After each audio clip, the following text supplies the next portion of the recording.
মৰমৰ ছাত্ৰ-ছাত্ৰীসকল পোনপ্ৰথমে মোৰ চেনেললৈকে তোমালোকক স্বাগতম জনাইছো। আজি পঞ্চম শ্ৰেণীৰ এটি পাঠ ইংৰাজীৰ প্ৰথম পাঠ All Things Bright and Beautiful। আমি এই কবিতাটো আমাৰ যোৱাটো ক্লাছত আলোচনা কৰিছিলো। মোৰ যোৱা ভিডিঅ'টো তোমালোকে চাব পাৰিবা, মই ডেসক্ৰিপচন বক্সত দি দিম আৰু ভিডিঅ'টো তোমালোকে চাবা, নহলে তেতিয়া তোমালোকে আগৰ ভিডিঅ'টো চালে আজিৰ ভিডিঅ'টো তোমালোকে ভালকৈ বুজি পাবা। গতিকে আহাচোন আমি আজি ইয়াত থকা এক্টিভিটি যিবিলাক আছে আমি এক্টিভিটি বিলাক আলোচনা কৰিম। Activities number 1, find out in the poem the words you don't understand.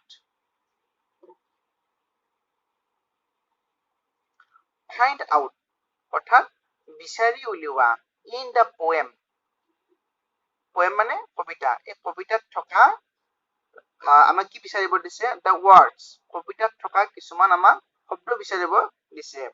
Find out in the poem the words you don't understand. Don't understand মানে যিবিলাক বুজি পোৱা নাই, অৰ্থাৎ তুমি যিবিলাক শব্দ বুজি পোৱা নাই এই কবিতাটোৰ পৰা ওপৰত থকা যিটো কবিতা আছে এই কবিতাত থকা তুমি যিবিলাক শব্দ বুজি পোৱা নাই তাৰে শব্দবিলাক তোমাক বিচাৰি উলিয়াবলৈ কৈছে। তাৰে শব্দবিলাক বিচাৰি উলিয়াই লোৱা। Look up their meanings. Meanings মানে অৰ্থ। Look up their meanings আৰু সেইবোৰৰ সিহঁতৰ কি কৰিব লাগিব, সেই সিহঁতৰ অৰ্থবিলাক বিচৰা। In the dictionary. ডিক্সনাৰী মানে অভিধান, অসমীয়াত অভিধান বুলি কয়, নতুবা আমাৰ সচৰাচৰ মানুহে ডিক্সনাৰী বুলিয়ে বেছিকে ব্যৱহাৰ কৰে। Look up their meanings in the dictionary আৰু সিহঁতৰ শব্দবিলাকৰ অৰ্থবোৰ ডিক্সনাৰীত বিচাৰি লোৱা। One is done for you, এটা তোমাৰ বাবে কৰি দিয়া আছে। ইয়াত চোৱা, এইটো word, এইপিনে word লিখিছে, এইপিনে মিনিং লিখিছে। word মানে শব্দ, মিনিং মানে অৰ্থ। এতিয়া চাবা, গ্ৰেট,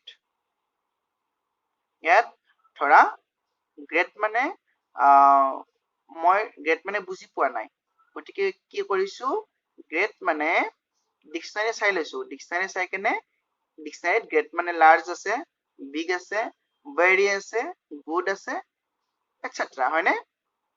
গ্ৰেট মানে ডাঙৰ, লাৰ্জ মানে ডাঙৰ, বিগ মানে ডাঙৰ, বা গ্ৰেট মানে বহুত ভালো বুজায়, ভেৰি গুড, বহুত ভালো বুজায়। ডিক্সনাৰী চালে এনেকুৱা কিছুমান অৰ্থ পাবা। এতিয়া চোৱা, এতিয়া তোমালোকৰ এই কবিতাটোলৈ লক্ষ্য কৰা। এইটো কবিতাত এনে কিছুমান শব্দ তুমি যদি বুজি নোপোৱা, এই শব্দবিলাক তুমি এখন কাগজত লিখি লোৱা, তুমি বহীত লিখি লোৱা। লিখি লৈ ডিক্সনাৰী এখন চোৱা, ডিক্সনাৰী এখন চাই কোনবিলাক শব্দ তুমি বুজি পোৱা নাই সেই ডিক্সনাৰীৰ পৰা তুমি অৰ্থবিলাক লিখি লোৱা। এতিয়া চাবা, ইয়াত কৈছে ইয়াত দুটা এক্টিভিটি দিছে। ধৰা মই তোমালোকৰ কিতাপৰ ইয়াত আছে বিউটিফুল, ইয়াত আছে প্ৰথমটো all things bright and beautiful। ধৰা তুমি বিউটিফুল শব্দটোৰ অৰ্থ কি তুমি বুজি পোৱা নাই। মই ডিক্সনাৰীত যদি চাই লওঁ, ডিক্সনাৰীত চাই কেনে ইয়াত যদি লিখি লওঁ, আমি ডিক্সনাৰীত চালে এনেকে ইয়াত লিখিবা বিউটিফুল। ধৰা তোমালোকৰ কবিতাটোত থকা বিউটিফুল শব্দটো বুজি পোৱা নাই, গতিকে বিউটিফুল শব্দটো ইয়াত লিখি ললো, BEAUTIFUL, বিউটিফুল। বিউটিফুলৰ অৰ্থ হল কি, প্ৰিটি বা ফাইন, হয়নে? ইয়াত কি লিখিম, FINE, ফাইন।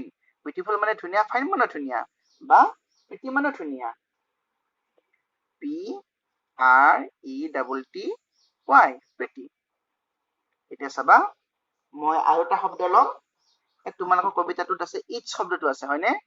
EACH, ইচ মানে প্ৰতিটো বা প্ৰত্যেকে। আমি কি লিখিব পাৰো, এভৰি লিখিব পাৰো, EVERY, every.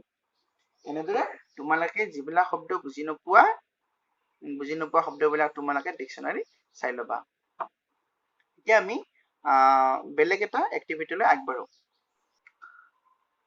fill in the blanks with the correct word from the poem fill in the blanks তাৰ মানে খালি ঠাইবোৰ পূৰ কৰা ইয়াত যে খালি ঠাইবোৰ আছে এই খালি ঠাইবোৰ পূৰ কৰিব লাগে fill in the blanks with the correct word correct মানে শুদ্ধ word মানে শব্দ তেতিয়া আগত তোমালোকে বুজি পালা শুদ্ধ শব্দৰে এই খালি ঠাইবোৰ পূৰ কৰিব লাগে from the poem কবিতাটোৰ পৰা আমি কিছুমান শব্দ ল'ব লাগিব ইয়াত শব্দবিলাক দিয়া আছে আৰু আমি এই শব্দবিলাক কবিতাটোৰ লগত সংগতি ৰাখি এই আমাৰ খালি ঠাইবোৰ পূৰণ কৰিব লাগে সেই শব্দবিলাকৰ জৰিয়তে all things this and beautiful light bright great কোনটো হ'ব all things bright and beautiful ইয়াত কি হ'ব bright গতিকে আমি ইয়াত কি লিখিম bright BRIGHT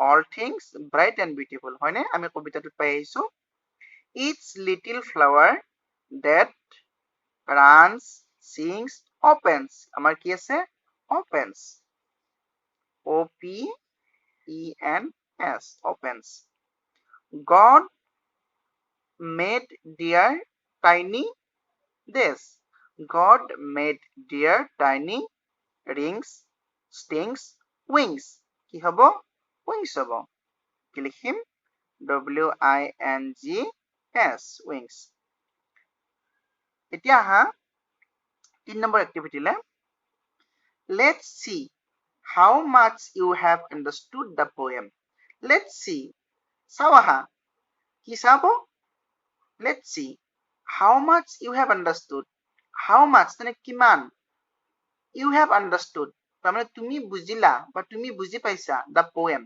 কবিতাটি poem মানে কবিতাটি তুমি কিমান বুজি পাইছা হেতু চাও আহা এখানে ইয়াত কিছুমান কোৱেশ্চন দিছে গতিকে কোৱেশ্চন আনসাৰ খিনি কৰিব লাগিব আমি কোৱেশ্চন আনসাৰ খিনি যদি উত্তৰ দিব পাৰো তেতিয়া আমি কবিতাটো বুজি পাইছো বুলি ভাবি লম হয়নে A write the names of two small creatures write মানে লিখা the names মানে নাম লিখা of two small creatures দুটা টু মানে দুই বা দুটা সৰু প্ৰাণীৰ নাম লিখিব লাগে আমি প্ৰাণীৰ নাম লিখিব পাৰো প্ৰাণীৰ নাম বহুত আছে হয়নে আমি দুটা সৰু প্ৰাণীৰ নাম লিখিব পাৰো গতিকে মই লিখিছো বাটাৰফ্লাই আৰু পেৰট বাটাৰফ্লাই মানে পখিলা পেৰট মানে ভাটৌ চৰাই মই তোমালোকক আনসাৰখিনি মই বহি এখনত লিখি থৈছো তাৰ পৰা মই তোমালোকক দি দিম B he made dear glowing colors glowing মানে প্ৰদীপ্ত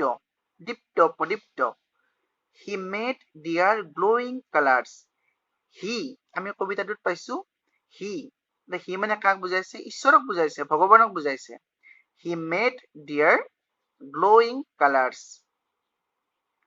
তেওঁ কি সৃষ্টি কৰিছে প্ৰদীপ্ত ৰংবোৰ কালাৰবোৰ হিহতৰ প্ৰদীপ্ত ৰংবোৰ সৃষ্টি কৰিছে who is he in this line গতিকে এই লাইনটোত হি মানে কাক বুজাইছে এটো হি মানে ঈশ্বৰক বুজাইছে ভগৱানক বুজাইছে ঠিক আছে গতিকে he is referred to God answer হ'ব he is referred to God number C he made dear tiny wings who is dear in this line he made dear tiny wings a tiny wings কাৰ আছে সৰু চৰাইবোৰৰ little birds গতিকে ইয়াত dear মানে হিহতৰ এই হিহতৰ শব্দটো কাক বুজাইছে চৰাইবিলাকক বুজাইছে সৰু চৰাইবিলাকক গতিকে here কি হ'ব dear is referred to the little birds what are the things that God has made কোনবিলাক বস্তু that God has made ভগৱানে বা ঈশ্বৰে সৃষ্টি কৰিছে কোনবিলাক বস্তু সৃষ্টি কৰিছে আমি পাই আহিছো all creatures bright and beautiful things small and great creatures হয়নে এইবিলাক সকলোবোৰ বস্তু কোনে সৃষ্টি কৰিছে ঈশ্বৰে মই তোমালোকক আনসাৰখিনি গোটেইখিনি দি দিম E. Why does the poet praise God in this poem? Why does the poet, কবিয়ে কিয় praise, প্ৰশংসা কৰিছে? কবিয়ে কিয় প্ৰশংসা কৰিছে? কবিয়ে কিয় গুণগান গাইছে? God, ঈশ্বৰৰ, in this poem, এই কবিতাটিত কবিয়ে কিয় ঈশ্বৰৰ গুণগান গাইছে? কাৰণ কবিয়ে কাৰণ গডে কি কৰিছে, অৰ্থাৎ ঈশ্বৰে কি কৰিছে? In this poem, the poet praises God because God has made all great and small creatures as well as all bright and beautiful things. হয়নে? গতিকে আহা এতিয়া মই তোমালোকক প্ৰশ্নোত্তৰখিনি দি দিছো আৰু তোমালোকে এটা কাম কৰিবা, আজিৰ ভিডিঅ'টো মই ইমানতে সামৰিম তোমালোকক প্ৰশ্নোত্তৰখিনি দি উঠি। ইয়াৰ পাছত বাকী এক্টিভিটিজ আমি নেক্সট ভিডিঅ'ত আলোচনা কৰিম। গতিকে তোমালোকে এইখিনি চাই লোৱা। এয়া দেখিছা নহয়, মই এবাৰ পঢ়ি দিছো। 3A answer, the names of two small creatures are butterfly and parrot. ঠিক আছে। B answer, he made their glowing colors. In this line, he is referred to God. C, he made their tiny wings. In this line, there is referred to the little birds. D, the things God has made are all bright and beautiful things, all great and small creatures, and all wise and wonderful things.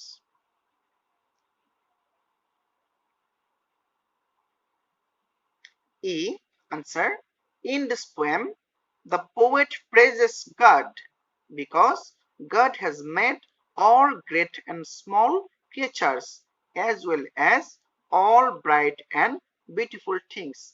মোৰ মৰমৰ ছাত্ৰ ছাত্ৰীসকল, মই আজি ভিডিঅ'টি ইমানতে সামৰিম আৰু তোমালোকৰ ভিডিঅ'টো যদি ভাল লাগিছে ভিডিঅ'টো তোমালোকে লাইক কৰিবা আৰু শ্বেয়াৰ কৰিবা আৰু যিসকল ছাত্ৰ ছাত্ৰী নতুনকৈ আহিছা তোমালোকে চেনেলটো সাবস্ক্ৰাইব কৰিবা যাতে আগলৈ এনেকুৱা ধৰণৰ ভিডিঅ'বোৰ পাই থাকা।